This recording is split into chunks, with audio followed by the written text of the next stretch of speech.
Body को चूर चूर कर देने वाला प्रेशर, जहरीला एटमॉस्फेयर बर्दाश्त के बाहर तापमान। अगर आप सोलर सिस्टम के दूसरे प्लैनेट पर जाते हैं तो आपको इन हालातों का सामना करना होगा।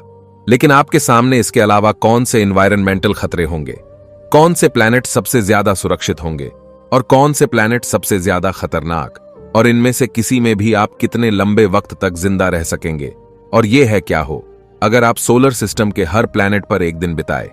इससे पहले कि आप सोलर सिस्टम के अपने सफर की शुरुआत करें, आपको पानी की एक बोतल रख लेनी चाहिए। अर्थ एक लौता प्लैनेट है जिसमें लिक्विड पानी की एक जैसी मौजूदगी के लिए माना जाता है। तो अगर आप ठीक ठाक मात्रा में पानी रख लें तो कहीं पर भी कुछ दिन तक तो जिंदा रह सकते हैं, है ना? माफी चाहूंगा, आपके लिए एक बुरी खबर है। चलिए मरकरी के सफर के साथ शुरुआत करते हैं। मतलब हमारे सोलर सिस्टम का सबसे छोटा प्लैनेट है। ये पथरीला क्रिएटर यानी गड्ढरों से भरा प्लैनेट चांद से बस थोड़ा ही बड़ा है और ये सूरज के काफी नजदीक है, सिर्फ 58000000 किलोमीटर की दूरी पर। अब हालांकि मरकरी पर एक दिन अर्थ के 59 दिनों के बराबर है, पर आपका सफर इसके आसपास भी खत्म नहीं होगा। इसके धीरे घूमने की वजह से आप उस हिस्से में लैंड हो जाएंगे जहां धूप होगी। यहां का तापमान 430 डिग्री सेल्सियस तक पहुंच रहा होगा, या शायद आपको अंधेरे हिस्से में लैंड होने की कोशिश करनी चाहिए जहां तापमान -180 डिग्री सेल्सियस तक गिर जाता है। आपके लिए सबसे अच्छा होगा कि आप बीच में कहीं एक आरामदायक जगह पर लैंड हो, लेकिन क्योंकि इस एटमॉस्फेयर में ज्यादातर ऑक्सीजन, सोडियम, हाइड्रोजन, पीएम और पोटेशियम ही है, यहां ज्यादा वक्त तक सांस लेना मुश्किल होने वाला है। इस बीच की जगह पर भी काफी चांसेस है कि आप 2 मिनट से ज्यादा जिंदा ना रह सके। ठीक है, तो अब देखते हैं कि सूरज से दूसरे प्लैनेट यानी विनस पर एक दिन कैसा होगा।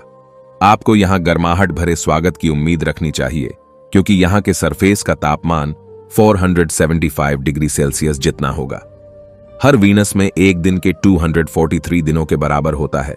अगर आपके पास एक स्पेसक्राफ्ट ना हो तो आप इस सरफेस के ज्यादा करीब नहीं जा पाएंगे, और अगर आप पहुंचते भी हैं तो ज्यादा वक्त तक नहीं टिक पाएंगे। वीनस का एटमॉस्फेयर मोटा और जहरीला है, जिसमें अर्थ के एटमॉस्फेयर के मुकाबले 154000 गुना ज्यादा कार्बन मौजूद है, और यह सल्फ्यूरिक एसिड के ईले बादलों से ढका हुआ है। आप कह सकते हैं कि वीनस का एटमॉस्फेयर एक ग्रीन हाउस इफेक्ट है। जहरीले माहौल और जला देने वाली गर्मी के बीच आप वीनस पर एक सेकंड भी जिंदा नहीं रह सकेंगे। अब मार्स की तरफ आगे बढ़ते हैं। मतलब अगर आप साफ हवा के लिए थोड़ा वक्त यहां अर्थ पर गुजारने के लिए रुकना नहीं चाहते, तो मार्स पर आपको दिन को लेकर थोड़ा सुकून मिलेगा, जो कि 24 घंटों से थोड़ा ही ज्यादा लंबा होगा। पर जिस चीज में आराम नहीं मिलेगा वो है कार्बन डाइऑक्साइड, आर्गन, नाइट्रोजन और थोड़ी बहुत ऑक्सीजन और पानी की भाप से बना एटमॉस्फेयर। मार्स का सरफेस ठंडा होता है, जहां औसत तापमान -8 डिग्री सेल्सियस इतना होता है। सरफेस के ठंडे तापमान और सांस ना ले सकने लायक हवा को मिलाइए और आप यहां भी कुछ मिनट से ज्यादा जिंदा नहीं बच पाएंगे। अगले प्लैनेट पर आप सरफेस तक नहीं पहुंच पाएंगे। ऐसा इसलिए क्योंकि इस गैस के गोले जुपिटर में कोई सरफेस ही नहीं।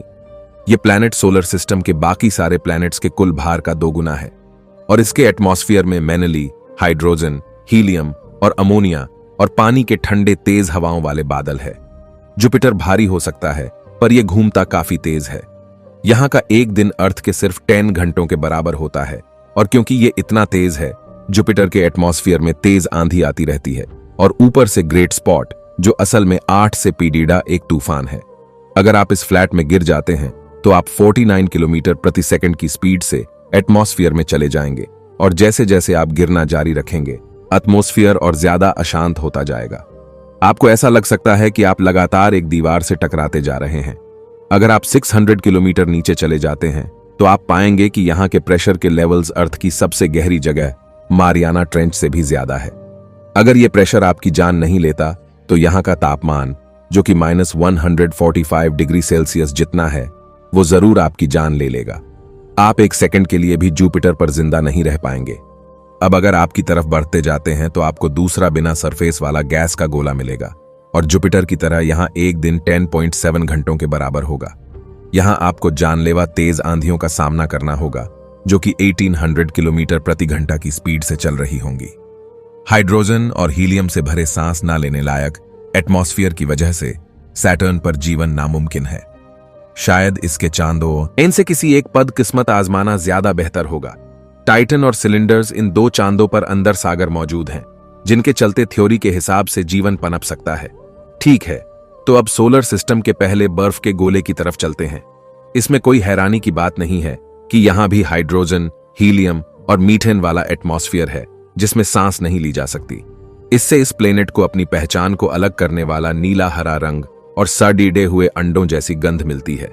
तो दोस्तों, अपने जाना की अर्थ के अलावा कहीं भी हम जिंदा नहीं रह सकते हैं। तो अगर यह वीडियो आप सभी को पसंद आए, वीडियो को लाइक, चैनल को सब्सक्राइब करना ना भूलिएगा। मिलते हैं किसी नए वीडियो में किसी नए टॉपिक के साथ। तब तक के लिए जय हिंद, जय भारत।